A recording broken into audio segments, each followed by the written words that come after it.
जन्म कुंडली मिलान में अष्टकूट मिलान होता है।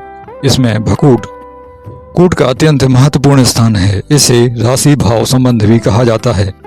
इसे सरल लेकिन विस्तार से नीचे समझाया गया है। भकूट कूट क्या है? भकूट कूट में वर वधू की चंद्र राशि के आपसी संबंध को देखा जाता है।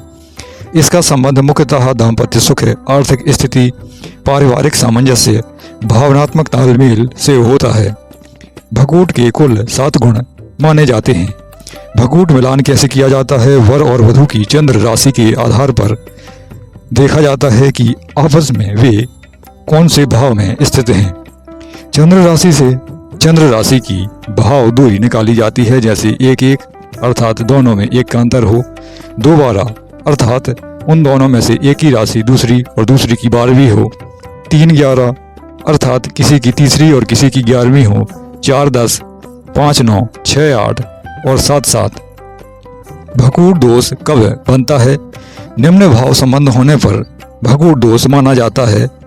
जैसे अगर 2-12 का संबंध है अर्थात किसी की राशि दूसरी और किसी की 12वीं है, तब धन भकूट दोष बनता है, अर्थात धन से जुड़ी हुई समस्याएं जीवन में अवश्य रहेंगी।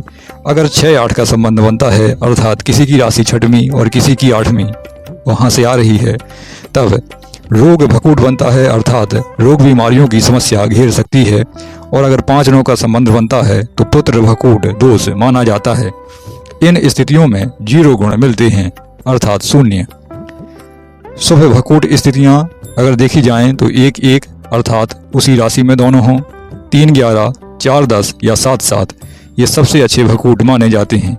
ये स्थितियां वैवाहिक जीवन के लिए बहुत शुभ मानी जाती हैं। भकूट दोष के प्रभाव यदि देखे जाएं, यदि भकूट दोष हो तो निम्न समस्याएं हो सकती हैं, जैसे पति पत्नी में मतभेद, आर्थिक अस्थिरता, स्वास्थ्य समस्याएं, संतान में विलंब या कष्ट, मानसिक तनाव बहुत रहेगा, पारिवारिक अशांति बहुत ज़्यादा पाई जाएगी। विशेष रूप से 6-8 भकूट सबसे गंभीर माना जाता है। भकूट दोष कब समाप्त होता है? शास्त्रों में कुछ भंग योग बताए गए हैं जिसमें भकूट दोष प्रभावहीन होते हैं। जैसे भकूट दोष भंग के नियम, वर वधू की राशि का स्वामी एक ही हो तब यह दोष नहीं लगता। दोनों की राशि स्वामी परस्पर मित्र हों, अर्थात दोनों की राशि के जो स्वामी हैं उनमें मित्रता हो, दोनों की नवांश राशि शुभ हो, कुंडली में गुरु या शुक्र बलवान अवश्य हों, दोनों की कुंडली में चंद्रमा शुभ और बलवान होना अनिवार्य है, दशा अंतरदशा अनुकूल होनी चाहिए। यदि इनमें से कोई भी प्रमुख कारण हो तो विवाह संभव माना जा सकता है। भकूट दोष के उपाय देखे जाएं, यदि दोष बन रहा है तो निम्न उपाय किए जा सकते हैं, जैसे चंद्र शांति पूजन, शिव पार्वती पूजन, महामृत्युंजय जप, सोमवार व्रत, सफेद वस्त्र, दूध चावल का दान, गुरु व शुक्र को बल देने के उपाय अवश्य करते रहें।